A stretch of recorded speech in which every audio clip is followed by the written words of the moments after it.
vous-même. Écoute, fort bien. Quelle Bernadette êtes-vous donc ce soir? Alors ce soir, je suis Bernadette impatiente. Impatiente? Et oui, impatiente de tout ce qui va se dire, de tout ce qui va s'entendre, de tout ce qui va se lire et de tout ce qui va se partager. Et vous, Bernadette, alors, quelle Bernadette êtes-vous? Figurez-vous que ce soir, je suis à la fois Bernadette, le boucher, et Bernadette, moi-même. Vous-même. Moi-même. Et donc? Mais je vous jure, Et qui êtes-vous? mais je suis Céline Le Tartre. Bienvenue Céline Le Tartre.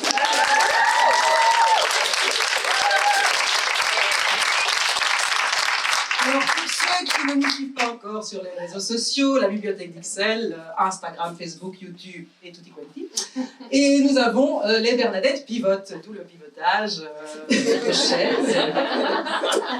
Je ne sais pas si Céline Le Tartre va expliquer ce que sont les Bernadettes à son public. Donc les Bernadettes, c'est parti d'un petit délire sur Bernard Pivot, parce que quand j'étais petite, je voulais devenir Bernard Pivot. Et mon amie Anne-Sophie, parce que j'avais appris qu'il était payé à lire un livre par jour.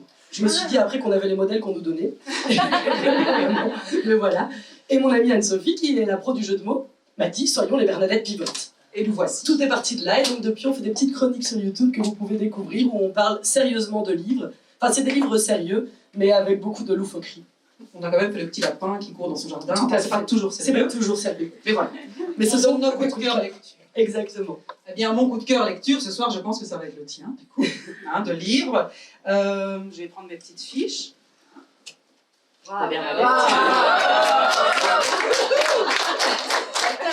Alors donc, vous avez écrit un livre, mais quelle histoire?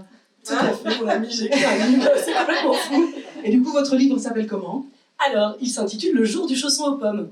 Le jour des choses qu'on porte. Est-ce que ça parle de pâtisserie? Alors, pas du tout. Alors, est-ce que vous pouvez nous expliquer juste ce titre? Tout à fait. Donc, le chausson aux pommes, en fait, est lié à un souvenir d'enfance qu'on retrouve au tout début du livre. Mais surtout, pour moi, il symbolise un petit peu toutes les choses que j'ai mangées dans la vie sans vraiment en avoir envie. Et que voilà, j'ai mangé un peu pour faire plaisir aux gens. Et du coup, voilà. Et c'était pas une très bonne idée, finalement, je crois. Voilà. Eh bien, pour vous mettre dans l'ambiance, je vais commencer par vous lire un extrait. Ça va vous planter un peu le décor de ce livre. On rigole beaucoup, mais ce livre n'est pas toujours drôle.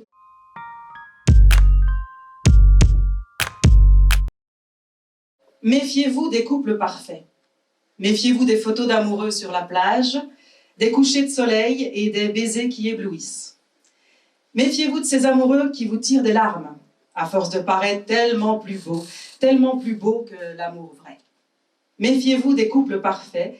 Méfiez-vous de ceux dont vous vous exclamez « Oh, ils vont si bien ensemble, oh là là, ils ne se disputent jamais. Ah, c'est comme une évidence. » Car ce que les contes ne racontent pas, ce que les contes oublient de dire, se cache entre les murs si solides, se cache dans les murs sans fissures des couples parfaits.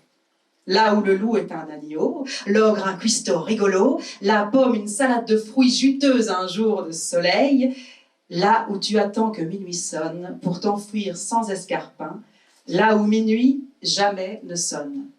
Là où le seul danger dont on ne protège pas les enfants, le seul danger est le prince si charmant. Voilà. Donc, un petit extrait du livre. Donc, je propose que là-dessus, tu nous expliques un peu le pitch du livre. Voilà. Tout à fait. Donc, c'est vrai que ce poème est assez représentatif puisque c'est un livre qui parle principalement des violences psychologiques, des violences conjugales, de l'emprise, de la façon dont cette emprise s'installe, et aussi des violences post-séparation. Donc, comment est-ce que la violence perdure une fois la séparation actée. Et voilà, donc c'est vraiment le sujet principal du livre, avec en filigrane aussi l'histoire d'un coming out et d'un élan de survie. Comment est-ce qu'un coming out peut sauver une vie aussi, peut te donner en fait la force de t'en aller. Voilà, et donc on commence dans l'enfance pour essayer de comprendre un petit peu comment tout ça peut s'installer dans la vie. Et voilà, donc c'est un parcours de femme, un parcours de survie, puis de vie, je pense. De combattante. De combattante, on peut le dire. Et du coup, je me demandais quelle était la place de l'écriture dans ta vie pour déboucher sur ce roman, finalement.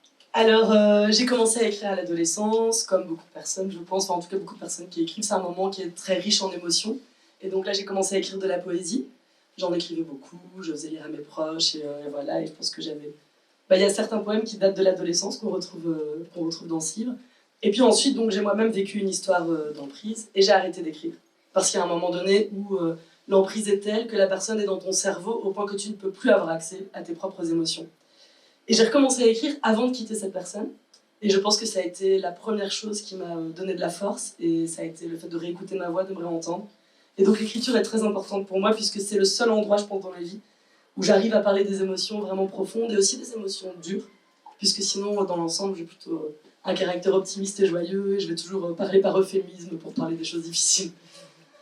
Et du coup, je comprends mieux, et peut-être ceux qui ont déjà lu le livre, je ne sais pas si dans la salle... Oui.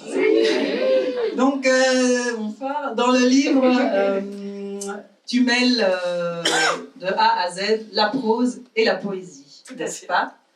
Et donc, si ça vous dit, je peux vous lire un deuxième extrait, qui commence par de la prose et qui finit par de la poésie.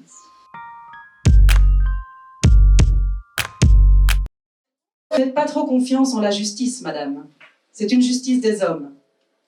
Mais bien sûr que ta fille t'aime, ne t'en fais pas. Elle finira par découvrir la vérité. Je ne peux rien vous dire sur le dossier, mais je vous préviens, madame. Ça va être un vrai chemin de croix. Faites attention à vous. Je vais te pourrir la vie jusqu'à ce que tu craques. T'es nul, t'es moche, tu ressembles à un garçon, tu prends même pas soin de toi. Je veux aller vivre avec papa. C'est ma maison, ma vraie maison. Je ne connais aucun parent qui maltraite par plaisir. Avez-vous frappé votre fille? Il m'a dit que tu n'étais pas faite pour être mère, que tu étais bipolaire et que tu étais insupportable à vivre, qu'il n'avait pas d'autre choix que de protéger Emma. Notre travail d'évaluation n'est pas terminé, mais nous n'avons pas encore répondu à cette question. Votre fille est-elle récupérable? Putain, mais t'as vraiment chopé la floche. Hein. Et c'est reparti pour un tour de manège, et hop, dans la gueule la floche. Sur le principe, madame, vous avez parfaitement raison. Personne ne peut demander une autorisation de sortie du territoire avec l'enfant au nom de l'autre parent, mais nous avons toujours eu confiance en cette personne. Il s'agit d'un simple malentendu. Clémentine, nous sommes toutes là. Solidarité, sororité, courage, n'abandonne pas. Te laisse pas abattre.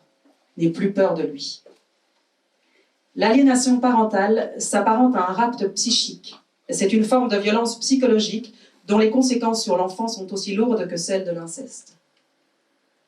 35 ans que je t'aime et pourtant tu continues de m'impressionner. T'es la plus forte, ma ch'tarte d'amour. Madame, monsieur, vous avez complètement raté votre séparation. Vous êtes en train de bousiller votre enfant. Je ne vous le redirai pas, mais je sais que c'est dur à entendre, mais vous risquez de perdre votre fille. Vous allez la voir partir avec 2 policiers pour être placée. Ma sœurette, comment tu peux croire que personne ne pourra jamais t'aimer alors que je suis tombée amoureuse de toi au premier regard? Je me souviens parfaitement de ce moment. J'avais 3 ans. Tu as été mon premier coup de foudre. Et je suis retombée amoureuse de toi un nombre incalculable de fois dans ma vie. Nous connaissons très bien les mécanismes de violence psychologique aujourd'hui. Les peines prévues dépendent des conséquences que ces violences ont eues sur la victime. Tout arrêt maladie ou tentative de suicide de la victime peuvent conduire à des amendes ou des peines avec sursis. Je suis désolée de ne pas avoir craqué. Je suis désolée d'aimer danser, rire et embrasser. Vraiment navrée que ma gueule ne soit pas défoncée. Vraiment navrée d'avoir récuré la moindre trace de sperme non désiré. Non, rien d'assez visible pour alimenter les faits divers. Rien d'assez édifiant pour défendre la cause. Je suis désolée de n'avoir su que menacer de me suicider. Vraiment navrée de ne pas être en HP, les bras bandés. Je suis désolée d'avoir appris à composer, à masquer les insultes, à déguiser la peur en une confiance aveugle. Vraiment navrée d'avoir cru pouvoir seule me protéger. Je suis désolée qu'il ne m'ait pas littéralement jetée par la fenêtre. Je suis désolée qu'il ne m'ait pas physiquement battue. Je suis désolée qu'il ne m'ait que conjugalement violée. Je suis désolée qu'il ne m'ait pas entièrement détruite. Je suis désolée d'être cassée mais pas brisée. Vraiment navrée de ne pas m'effondrer. Je suis désolée d'être la mauvaise victime, celle qui s'exprime en rigolant, celle qui ne pleure qu'en dormant, celle qui aime trop la vie pour s'en passer. Même pas une petite dépression, pas une semaine d'arrêt. Nous sommes dans un état de droit. Nul n'est censé ignorer la loi. Nous ne jugeons la gravité des faits que sur leurs conséquences. Mais alors comment oses-tu? Je vous demande pardon d'avoir survécu.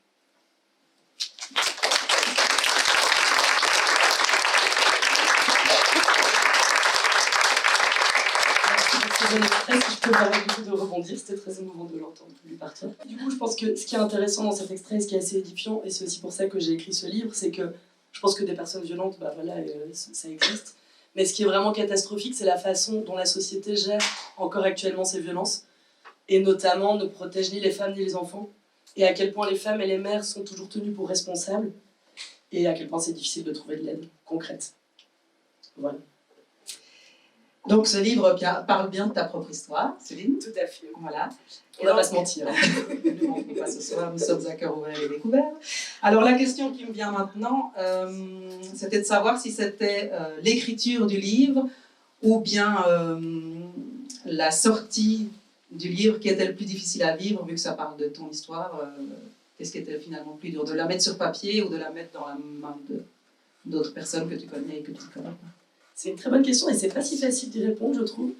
En fait, je pense que l'écrire, ça n'a pas été si difficile, mais ça m'a permis. Ce qui était dur, en fait, c'est que déjà, je me suis replongée dans tout ce que j'avais vécu, je me suis replongée dans les mails, dans les messages que j'avais reçus, et j'ai réalisé que j'avais oublié beaucoup de choses. Qu'en fait, le cerveau protège, ce qui est à la fois une bonne et une mauvaise chose. Voilà, mais du coup, j'avais oublié plein de choses. Par exemple, j'avais cru que la violence avait commencé à un moment précis, et en retournant dans mes archives, j'ai réalisé qu'elle était là depuis le départ. Que la première fois que cette personne m'avait dit qu'il allait me jeter par la fenêtre, c'était au tout début de notre histoire, et qu'en fait, il me l'avait redit et écrit. Et ça m'a vraiment surprise, parce que je pensais que non. Enfin voilà, donc ça a été assez dur, ça a été une prise de conscience assez douloureuse de se rendre compte à quel point j'avais pas pu, en fait, mon cerveau n'avait pas pu accepter tout ça et l'assumer. Mais par contre, c'était très libérateur de l'écrire. Au départ, j'avais pas forcément de volonté de publier. Il y avait quelque chose de très cathartique et aussi de jamais oublier, parce qu'à nouveau, j'oublie. Hein. Moi, c'est fou. Des fois, je suis là, ah oui, c'est vrai. Et c'est passé ça, tiens. Et en fait, voilà, mais c'est aussi parce qu'on est dans la vie, on avance. Et que l'être humain est bien fait. Et que... Voilà, et on est dans la joie, et voilà. Et donc, le sortir, ça a été un petit peu, quand même très très émouvant. Déjà parce qu'en effet, ça parle de moi. En même temps, du coup, à partir du moment où il a été écrit et où j'ai décidé de le publier, j'ai fait vraiment un travail pour l'éloigner de ma vie et pour en faire quelque chose. J'espère que ça a fonctionné, mais d'un peu plus universel et qui pourrait aider des personnes vivant la même chose. C'était aussi un de mes buts principaux de partage, quoi. Je pense que tu as déjà touché pas mal de personnes. Pour ayant des personnes dans mon entourage qui ont vécu ce genre de choses et leur avoir offert le livre, ça a été reçu tel quel. Tant mieux, c'était déjà le but principal de partage et de réaliser qu'on n'est pas seul. Mais en effet, c'est difficile, tu sais pas dans les mains de qui va tomber. Il y a aussi des personnes qui déposent. Alors après, parfois c'est avec beaucoup de douceur et donc c'est très facile à entendre. Il y a ce côté on n'est pas seul. Puis parfois il y a des personnes qui te déposent du coup des choses très lourdes. C'est aussi parfois difficile de trouver la mesure dans tout ça.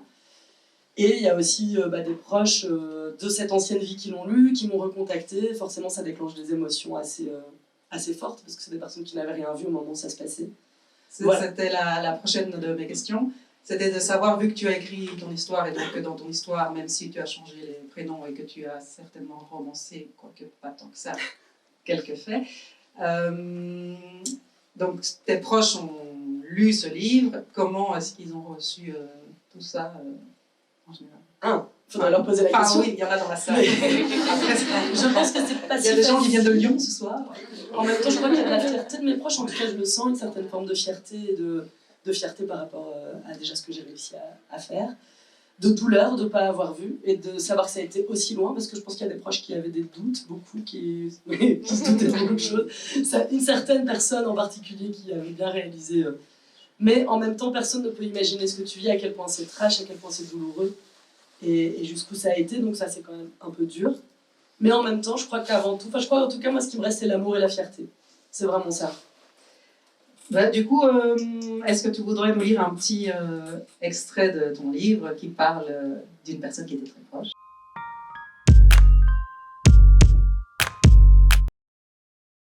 Oh punaise, ça fait si mal. Je ne peux même plus crier, je ne sais plus d'où la douleur vient. Elle envahit tout mon corps, des vagues immenses de douleur, un tsunami. On me dit on oublie la douleur, mais comment peut-on oublier? Je voudrais partir, quitter ma vie, mais je ne peux pas, je dois attendre, me battre et attendre encore.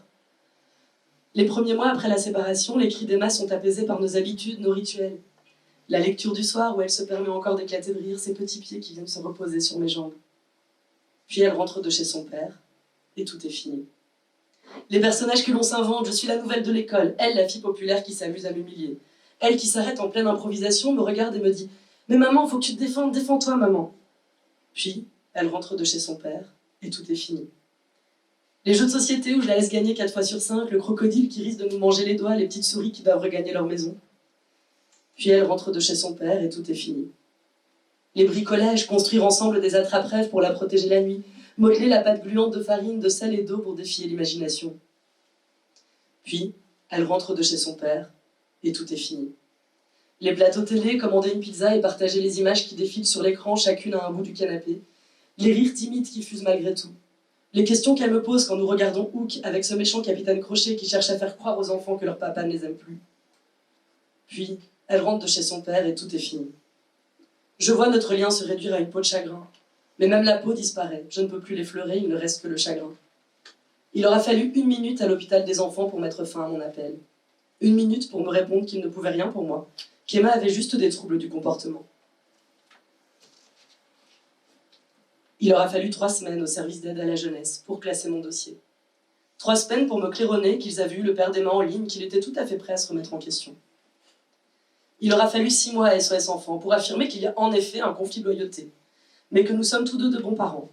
6 mois à me répéter qu'ils ne peuvent pas lire les preuves, qu'ils font leur travail à partir du vécu de l'enfant.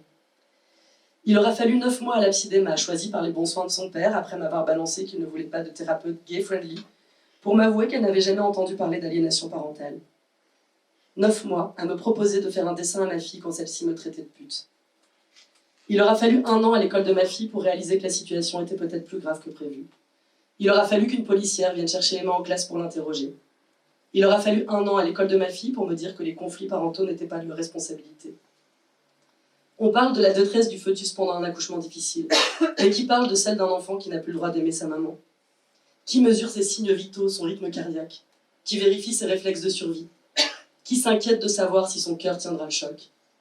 Plus j'avance, plus je suis persuadée que cette putain de neutralité s'apparente à de la non-assistance à personne en danger. Ce jour-là, ma fille, tu m'as regardée. Je pleurais sous tes cris que je ne pouvais plus supporter. Ce jour-là, tu m'as balancé de tout ton mépris d'enfant. Fais gaffe à pas foutre tes larmes et ta morve en remplissant ma gourde. J'avais tout entendu. Que tu voulais que je crève, que je te faisais honte avec mes fringues de mec, que j'étais une pute, une égoïste, une connasse. J'avais tout accueilli et construit un rempart de douceur pour que chaque mot planté comme une écharde dans mon cœur rebondisse sur les murailles de l'oubli. Alors pourquoi ce jour-là, pourquoi ces mots-là? Ce jour-là, j'ai pensé à ta merde qui s'écoulait sur mon ventre tandis que tu poussais ton premier cri. J'ai pensé au vomi qui jaillissait entre mes mains tandis que tu combattais les virus de la vie. Ce jour-là, j'ai pensé, j'ai tant aimé, les déjections de ce petit corps adoré, de ce petit corps vivant. J'ai tant aimé cet être de chair, de morve, de larmes et de sang. Et ce jour-là, j'ai souhaité que tu ne sois jamais né. Ce jour-là, j'ai décidé de ne plus t'aimer à contre-courant. Ce jour-là, j'ai cessé d'espérer que ma tendresse fasse de jolis ricochets sur les vagues de ta haine. Ce jour-là, je suis devenue monstre. Ce jour-là, je suis une mère qui n'aime plus son enfant. J'enchaîne sur un autre passage parce que je m'affaire là-dessus. Merci. J'aimerais vous parler de ma fille, vous faire entendre la cascade de son rire, vous faire respirer sa peau tendre et briochée, l'odeur d'herbe bouillie au petit matin. J'aimerais que vous puissiez l'écouter à 5 ans, avec sa robe jaune de la joie parler des émotions.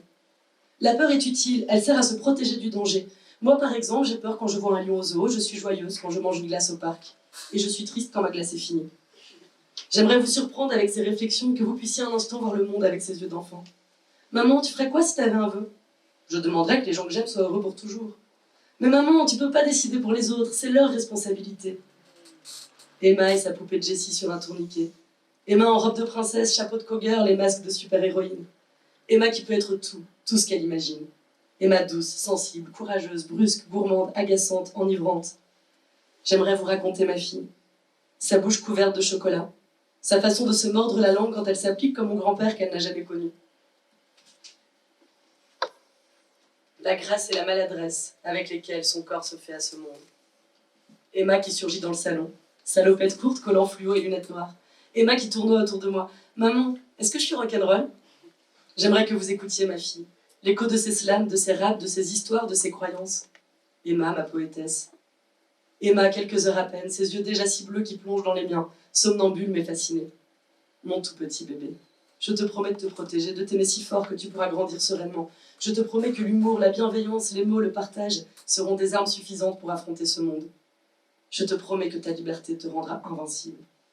Ma fille, ai-je déjà échoué? Je voudrais vous parler de ma fille, mais je ne peux pas. Je ne peux que vous expliquer ces gros mots psy qui me déchirent les entrailles et ne prennent sens que lorsqu'on les vit. Conflit de loyauté, emprise, aliénation parentale. Je voudrais vous parler de ma fille, mais je ne peux pas. Je comprends, j'analyse, mais je ne sais pas ce qu'elle ressent, ce qu'elle croit, ce qu'elle vit. Cette histoire-là est la sienne. Je ne peux qu'espérer qu'un jour les mots coincés au fond de sa gorge sortent à l'air libre pour respirer enfin. J'aimerais retrouver ma fille.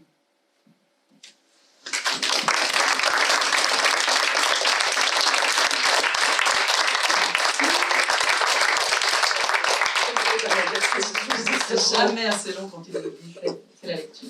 Bon, merci pour cette lecture. Donc, tu nous as partagé un petit bout de l'histoire d'Emma, de comment elle a reçu tout ça et a essayé avec ses propres armes de traverser tout ça et qu'elle traverse encore. Et alors, je voulais qu'on enchaîne avec une lecture à deux voix parce que tu as parlé un peu dans ton passage ici de ce qui avait aussi fait ton chemin et c'est un coming out. Et donc, dans ton livre, tu parles aussi de tes proches, tes connaissances, tes amis, les membres de ta famille. Comment tout ce monde-là a reçu un peu ça?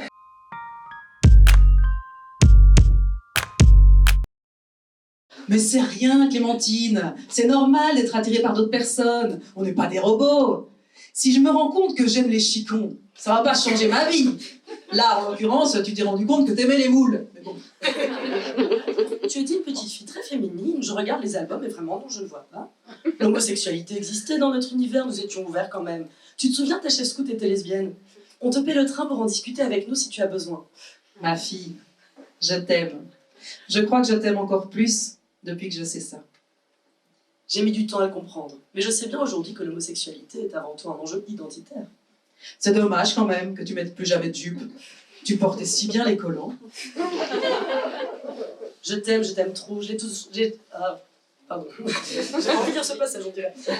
Je t'aime trop, j'ai toujours su que t'aimais les filles alors. On s'aime, nous, c'est ça qui compte. Tu peux bien coucher avec une fille de temps en temps si tu veux, mais moi je t'aime tellement.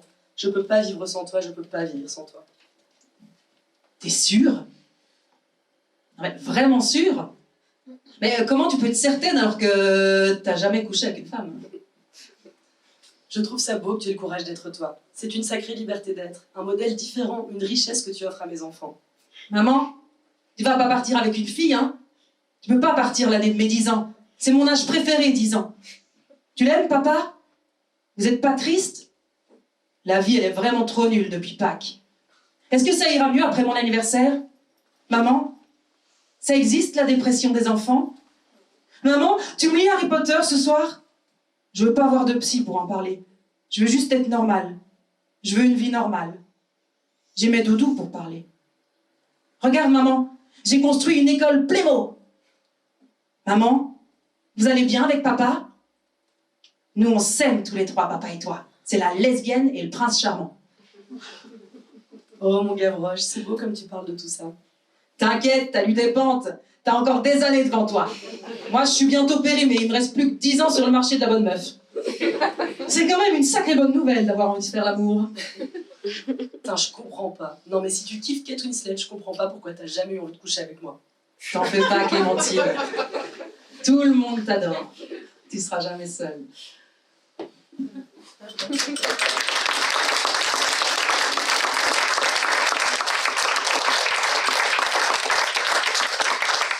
Bon, et donc un livre, c'est une fameuse aventure. Tout à fait. Mais qu'on ne vit pas tout seul. Oh, non, jamais. Parce que pour qu'un livre existe, il faut plein de personnes autour. Donc, bon, déjà vous tous, qui inspirez, qui êtes là pour soutenir, qui lisez. Tu m'avais sorti des bonnes répliques, merci. Il avait fait naître, il y a les parents de Céline ce soir parmi nous. Et il y a aussi des maisons d'édition. Et ici, ce soir, il y a une éditrice qui a choisi ton livre pour l'éditer. Et je l'invite à monter sur scène pour que vous, peut-être, nous racontiez comment ça s'est fait. Que, si tu es d'accord, que tu nous expliques. Merci pour l'invitation. Donc voilà, comment j'ai rencontré Céline. On s'est rencontrés ici, je pense, à la bibliothèque, dans le cadre d'une exposition une exposition de Nafi Yao sur un projet qui s'appelle Légitime.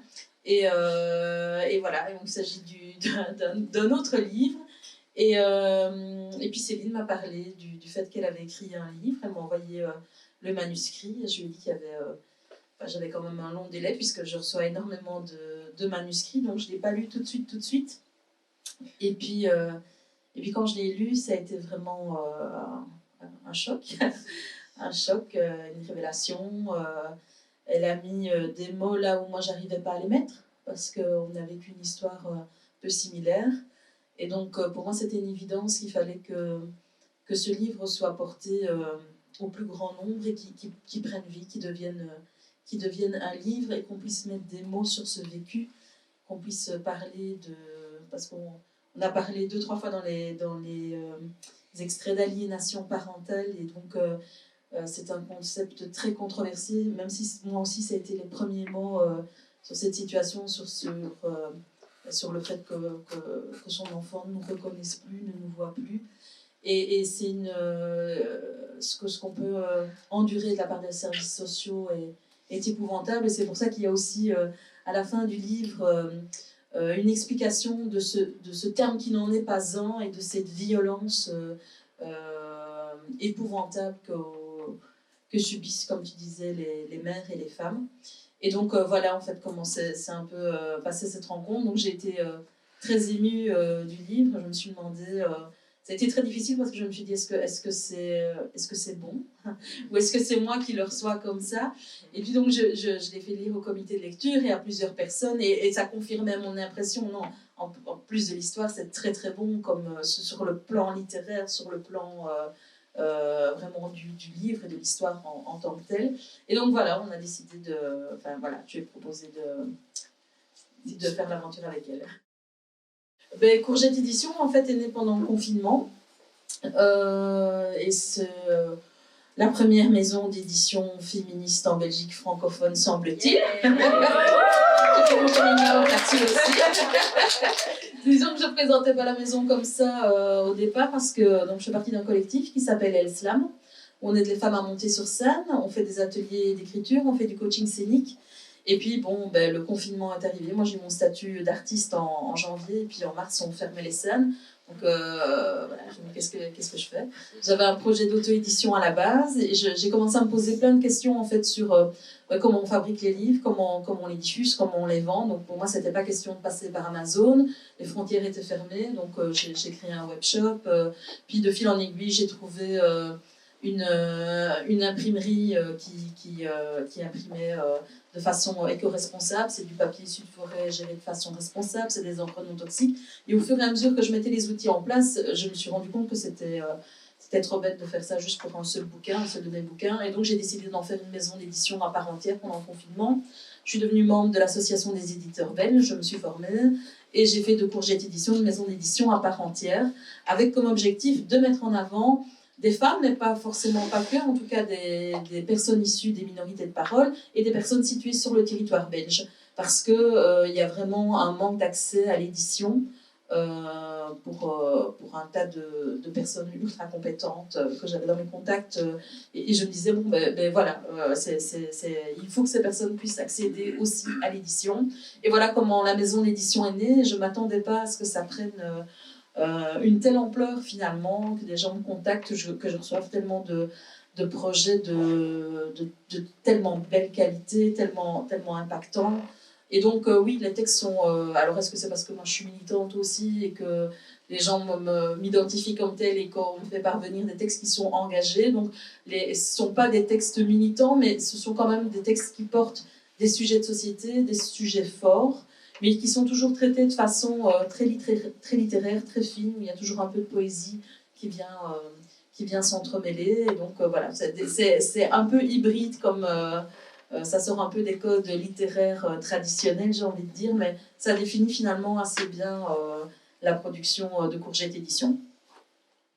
L'explication, en fait, elle est assez simple. Donc, je cherchais un nom commercial et je discutais avec Madame Citrouille, Geneviève Smal, qui fait les jeux Tac à Tac Trash, des jeux de répartie et qui est aussi très engagée au niveau féminisme. Et je suis rentrée chez moi et je cherchais un nom commercial et j'avais Citrouille en tête. Et j'étais en train de faire les courgettes du jardin de mes parents et je me suis dit, cours vers ton avenir, jette ceux qui te freinent, Courgette Édition, la seule maison d'édition qui ose dire curbite assez.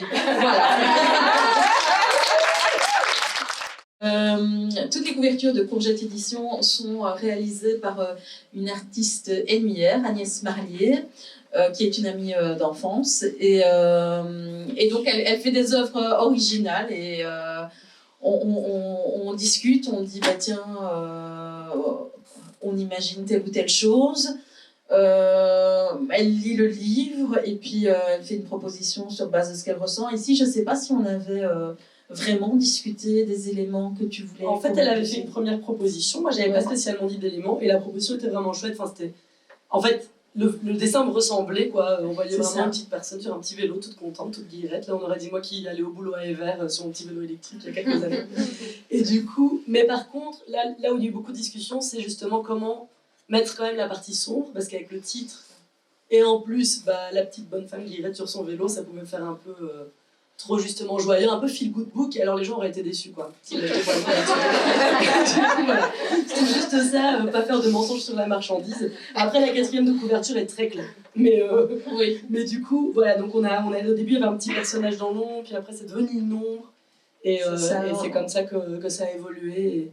Oui, on a été surpris parce qu'en fait, Agnès, elle se connaissait pas du tout. Et donc, on dirait qu'elle t'a dessiné, en fait. Et puis moi, je disais, mais il y a ce truc, il y a quand même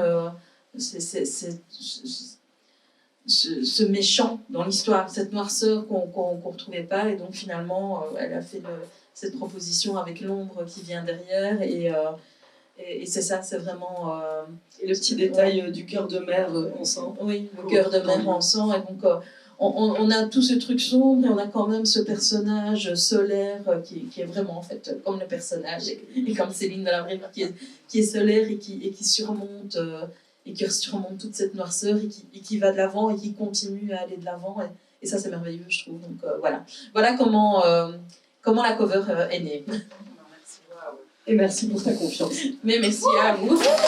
Et du coup, maintenant tu as accouché d'un enfant et d'un livre. Oh là là, folie. Est-ce qu'il y a un deuxième en cours? Ouh là là, quelle question, un scoop pour le spectateur. Alors, il y a beaucoup de petites choses en cours, beaucoup de poésie toujours. Qui sont... Je les partage pas toutes, mais en effet, j'en partage certaines sur Facebook parce qu'on m'a dit ah maintenant t'es au Facebook, tu fais un profil Facebook, je dis d'accord. Et du coup j'ai fait un peu là et donc je partage quelques poèmes. Donc j'ai 2 idées en fait, mais il y en a un qui est vraiment très difficile à réaliser pour moi. Je pense que j'aurais besoin vraiment de réussir aussi à couper un petit peu, prendre un vrai temps. Parce que mine de rien, ce premier roman, je l'ai écrit en grande partie pendant le confinement et ça a beaucoup aidé de ne pas travailler à temps plein en étant maman, etc. Et donc voilà, donc il y en a un plutôt lié à la jeunesse que j'ai commencé et qui sera un roman jeunesse, et puis après il y a un autre récit poétique parce que bon, c'est comme ça que j'écris. On va clôturer cette très belle rencontre par un texte de Céline Le Tartre. Encore, on en a marre. Voilà, je trouvais que c'était un chouette texte plus lumineux qui parle de toi, qui te décrit bien, pour finir cette belle rencontre. On y va?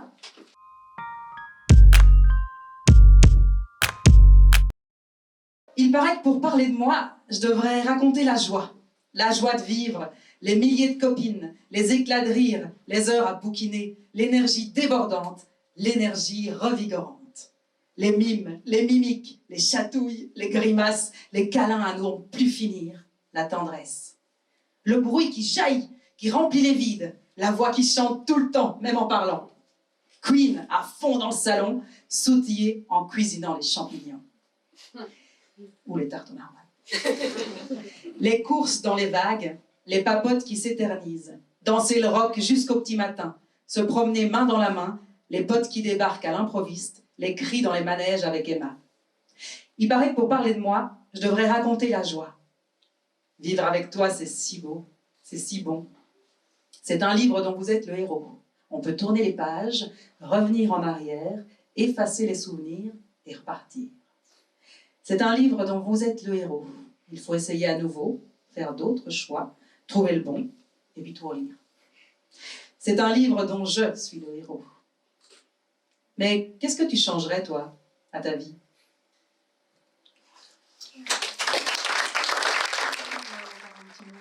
Juste merci à tout le monde d'avoir été là.